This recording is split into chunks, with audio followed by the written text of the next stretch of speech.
नाज़ Islamabad high court में कुछ देर खां पोइ इमरान खान के खिलाफ तौहीन अदालत केस जी ॿुधणी शुरू थियण वारी आहे। इस्लामाबाद हाई कोर्ट की लॉचर बेंच जस्टिस मोहसिन अख्तर कियानी की सरबराही में 3 रुकनी बेंच ॿुधणी कंदी।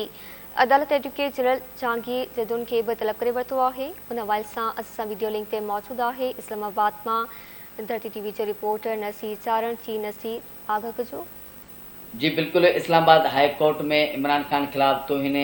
अदालत केस के सिलसिले में कार्रवाई करने के हवाले से केस की ॿुधणी कुछ ही देर का शुरू थियण वारी है। गुज़िरियल ॾींहुं इस्लामाबाद हाई कोर्ट के जजन तरफा एक मशावरत कई हुई ऐं मशावरत खां पोइ इहो फ़ैसिलो कयो वियो त जेके 2 ॾींहं पहिरीं इमरान खान जस्टिस ज़ेबा चौधरी के हवाले से तकीर कई या उनके जेकी धमकी ॾिनी तकीर दौरान उनजो जेको आहे सो नोटिस वठणु घुरिजे, जंहिंखां पोइ इस्लामाबाद हाई कोर्ट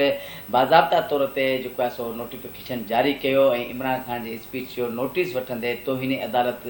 कार्रवाई करने के हवाले से फ़ैसिलो कयो, जंहिं बैदि जेको आहे सो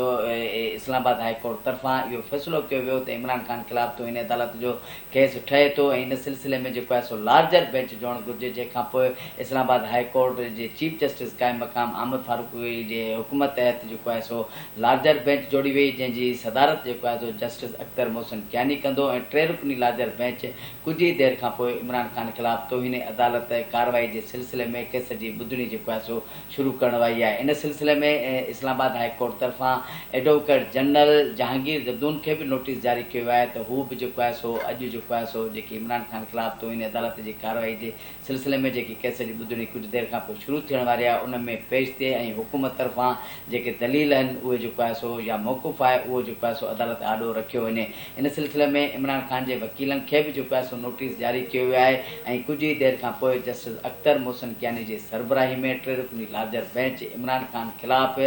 तौहीन अदालत कार्रवाई करने के सिलसिले में केस की ॿुधणी शुरू करण वारी है। ऐं इन सां गॾोगॾु इहो ॿुधाईंदो वञा त इमरान खान खिलाफ कुछ ही देर खां पोइ जेकी तौहीन अदालत केस की कार्रवाई या ॿुधणी शुरू थियण वारी है, इन खां पोइ जेको आहे इस्लामाबाद जे जेकी अदालत तरफ़ जेके रस्ता आहिनि उते जेको आहे सो सिक्योरिटी जा इंतज़ाम इंतहाई सख़्त कया विया आहिनि ऐं कंहिंखे बि जेको आहे सो शनाख्त या सुञाणप खां सवाइ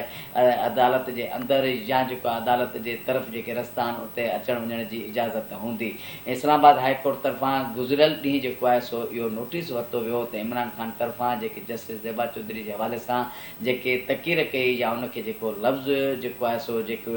या धमकी ॾिनी उन हवाले से इस्लामाबाद हाई कोर्ट जे पाण मुरादो नोटिस वरितो ऐं इहो फ़ैसिलो कयो त इमरान खान खिलाफ जेको आहे सो तौहीन अदालत जी कार्रवाई जेको आहे सो थियणु घुरिजे। इन सिलसिले में लार्जर बेंच जोड़ी वई ऐं कुछ ही देर खां पोइ जेको आहे सो इस्लामाबाद हाई कोर्ट में जस्टिस अख्तर मोहसिन कियानी की सरबराही में 3 रुकनी बेंच इमरान खान खिलाफ तौहीन अदालत केस के सिलसिले में जेकी केस की ॿुधणी आहे उहा शुरू कंदी। जी।